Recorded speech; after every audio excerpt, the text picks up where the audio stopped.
नमस्कार दोस्तों, stock market studies में फिर से एक बार आपको बहुत-बहुत स्वागत है। तो आज यहाँ पे मैं डिस्कशन करूँगा एक ऐसे कंपनीज़ के बारे में, वो देखा जाए तो एक बड़े कंपनीज़ के ही एक सब्सिडियरीज़ कंपनी है, जो डीमर्जर किया गया है उस बड़े कंपनी से। तो कंपनी कौन-सा है? सबसे पहले मैं बता दूँ, कंपनी का नाम है मदारसन सुमी, जिससे डीमर्जर किया गया था। अभी मदारसन सुमी उसका नाम नहीं है, अभी नाम है संवर्धना मदारसन सुमी इंटरनेशनल। तो उसी कंपनी से डीमर्जर किया गया और एक कंपनी को, जिसका नाम है मदारसन सुमी वायरिंग्स लिमिटेड। तो आज मैं मदारसन सुमी वायरिंग्स लिमिटेड के बारे में बात करूंगा, क्योंकि इस कंपनी जितने सारे वायर्स है, चाहे वो कोई भी केबल्स हो, कोई भी वायर्स हो, कोई भी गाड़ी के लिए, मतलब गाड़ियों के लिए कोई भी वायरिंग का जितने सारे फेयर पार्ट्स है, वो इसी कंपनी बनाते हैं। तो इस कंपनी के ऊपर मैं बहुत पहले से ही आपको बोला था कि इस कंपनी के ऊपर फोकस रखना, क्योंकि देखिए, चाहे वो पेट्रोल गाड़ियां हो, चाहे वो इलेक्ट्रिक व्हीकल्स हो, हर किसी गाड़ी के लिए वायर्स और उस वायर्स के जो गैजेट होते हैं, उसका डिमांड हमेशा रहेगा। तो इस तरीके से कंपनी के ऊपर फोकस जरूर रखिएगा। तो वीडियो को लास्ट तक देखिएगा, क्योंकि बहुत सारे दोस्तों ने कमेंट किया, सर इस कंपनी के ऊपर एक डिटेल्स वीडियो बना के दीजिए, इस कंपनी का 10 फ्यूचर में कितना पॉजिटिविटी रहने वाला है। तो वीडियो को पूरा लास्ट तक देखिएगा, और अभी तक अपने चैनल को सब्सक्राइब नहीं किया तो फटाफट सब्सक्राइब कर लीजिएगा और बेल आइकन को हिट कर लीजिएगा। और आप intraday trading, swing trading, short term trading करना चाहते हैं तो नीचे टेलीग्राम के लिंक दिया गया है, जाकर ज्वाइन करिए और उसका फायदा उठाइए। तो चलो देख लेते हैं आज के स्टॉक के डिटेल्स के बारे में। तो पहली बता दूं, कंपनी का जो नाम है वो मदारसन सुमी वायरिंग्स इंडिया लिमिटेड है। जो मदारसन सुमी इंटर अभी जो संवर्धना मदारसन सुमी इंटरनेशनल है, उसी का ही एक सब्सिडरीज कंपनी है। तो देखिए, इस कंपनी देखा जाए तो जॉइंट वेंचर किसके साथ काम करते हैं? आप सभी जानते हैं, सुमितोमो वायरिंग सिस्टम लिमिटेड, जो जापान की कंपनी है, उसके साथ जॉइंट वेंचर के साथ काम करते हैं। देखिए, मदारसन सुमी ऑब्वियसली पहले से ही जापान टेक्नोलॉजीज के साथ काम करते हैं। तो यहाँ पे खुद देख सकते हैं, यहाँ पे लिखा गया ये जॉइंट वेंचर। चलो मैं जूम करके आपको दिखा देता हूँ। ये joint venture with Sumitomo wirings limited, sorry Sumitomo wirings systems, जो जापान बेसिस कंपनी है। तो कहने का मतलब है, जापान बेसिस टेक्नोलॉजी आप सभी जानते हैं, जापान टेक्नोलॉजीज के मामले में कितने हाई ग्रोथ कंपनीज है। तो उसके साथ जुड़े हुए कंपनी से तो कुछ ना कुछ पॉजिटिविटी हमेशा दिखेगा। तो इस कंपनी की स्ट्रेंथ क्या है, वो सबसे पहले आपको बता दूं। आप कहेंगे सर इस कंपनी का मतलब स्टार्ट कब से हुआ? देखिए, 2020 से कंपनी स्टार्ट हुआ। तो कंपनी 2020 से स्टार्ट हुआ। अगर आप देखेंगे इस कंपनी का डिटेल्स, आप देखेंगे तो आपको दिखेगा। यहाँ पे देखिए, Motherson Sumi wirings India JV between Sumitomo wiring system and Motherson group, मतलब Motherson Sumi group and Sumitomo, जो जापान के सिस्टम वायरिंग सिस्टम कंपनी है, दोनों कंपनी जुड़कर एक साथ काम कर रहे हैं। Is a market leader in the Indian wiring जो इंडस्ट्रीज है। तो उसी इंडस्ट्रीज के ऊपर 40% शेयर मार्केट से रखते हैं इस कंपनी। तो इंडियन मार्केट में एक अच्छा खासा मार्केट शेयर रखकर काम कर रहा है। तो कंपनी कोई छोटा मोटा कंपनी मत समझ लेना, कंपनी 21,000 करोड़ के आसपास इसका मार्केट शेयर है। हाँ, पी रेशियो थोड़ा सा हाई है, इंडस्ट्रीज पी रेशियो के डबल है, तो इसलिए मैं थोड़ा सा वार्निंग यहाँ पे जरूर दूंगा। जब किसी कंपनी का पी रेशियो हाई होता है तो आपको संभल के काम करना पड़ेगा, क्योंकि मार्केट में अगर गिरावट हुआ ना, तो वो तो आपको बहुत बुरी तरीके से पीटेंगे। तो इसीलिए मैं बार बार बोलता हूँ, पी रेशियो भी मैटर करता है कोई भी इन्वेस्टर के लिए। तो रिटर्न ऑफ इक्विटी और रिटर्न ऑफ कैपिटल एम्प्लॉयड धमाका जैसा दिखेगा। 59 और 50% के आसपास है, तो मतलब कितना धमाका है।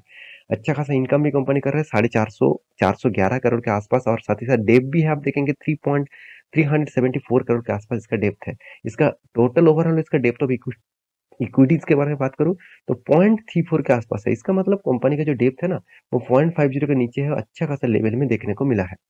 रही बात कंपनी का फ्री कैश फ्लो के बारे में, तो 400 करोड़ के आसपास इसका फ्री कैश फ्लो में, हाथ में कैश भी अच्छा खासा है। अर्निंग पर शेयर के बारे में बात करूं तो 0.89 के आसपास है, मतलब इसका अर्निंग पर शेयर भी अच्छा खासा देखने को मिला है। तो साथ ही साथ इस कंपनी के और एक पॉइंट्स में मुझे थोड़ा सा अच्छा भी लगा, और कुछ पॉइंट्स मुझे वीकनेस भी लगा। वो क्या है? कंपनी का देखिए, इन्वेंटरी जो डे है, 97 डेज लग रहा है कंपनी का खुद का प्रोडक्शन करने में। मान के चलिए, कंपनी ने कोई प्रोडक्ट मार्केट में लेके आया, उस प्रोडक्ट को प्रोडक्शन करने के बाद जो डिस्ट्रीब्यूटर है उसके पास में पहुंचाने तक जो टाइम पीरियड है, उसको 97 डेज लग रहा है। तो ये एक लेंदी टाइम मुझे लग रहा है, अराउंड 3 मंथ, कोई कम नहीं है। 3 मंथ बहुत टाइम लग रहा है। तो उसके हिसाब से एक पॉजिटिव पॉइंट यहाँ पे है, क्या है? Date of stay.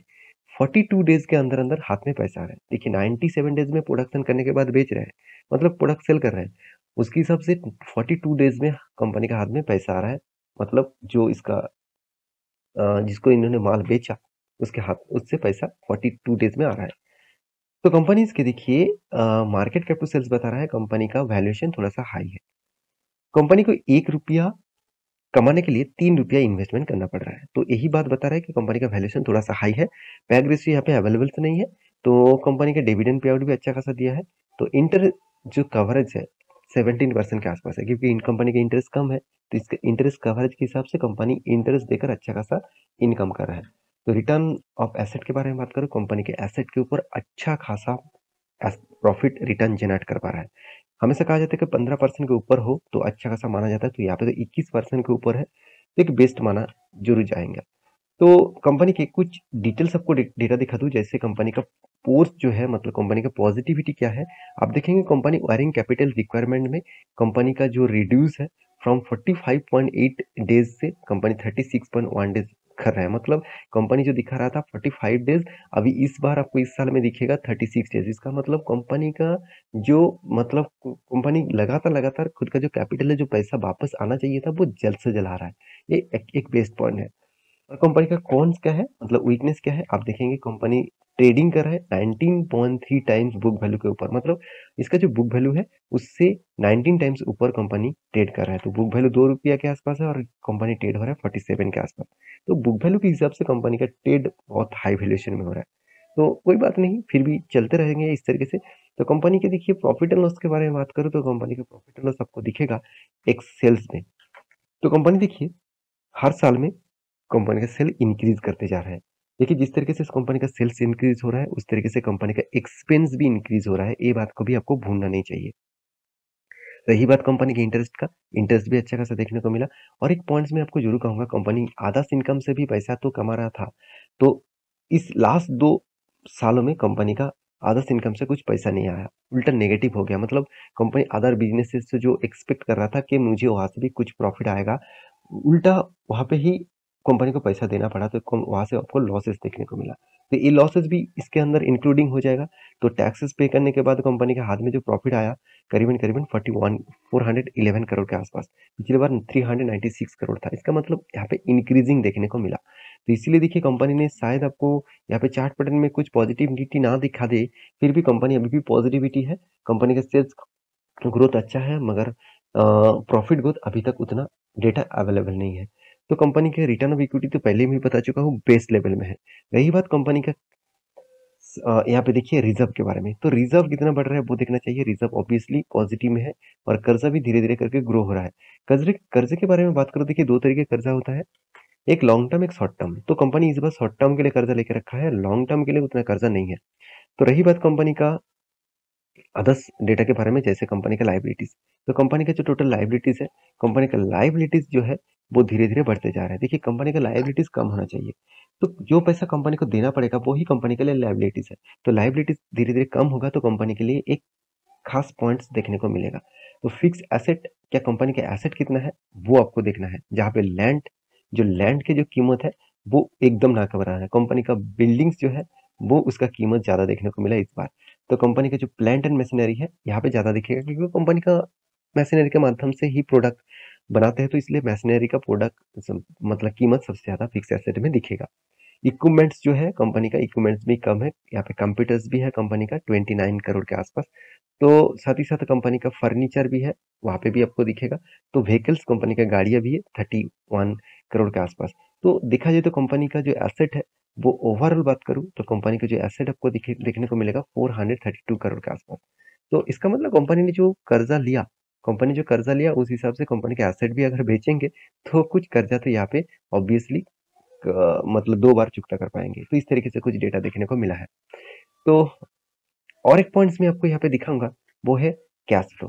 तो कैश फ्लो देखना बहुत जरूरी है, क्योंकि कंपनी की एक्चुअली कंपनी दिखा रहा है हाथ में कितना पैसा आ रहा है। कंपनी का 750, 500, 550 का आसपास, 570 करोड़ के आसपास प्रॉफिट वो कंपनी खाते में दिखा दिया। तो एक्चुअली कंपनी के हाथ में कितना पैसा आया, पिछले बार आया था 11 करोड़ का और इस बार आया 500 करोड़ का। मतलब पिछले बार बहुत खराब हालत था, इस बार कंपनी ने बहुत मतलब अच्छी तरीके से उसको रिकवरी किया है।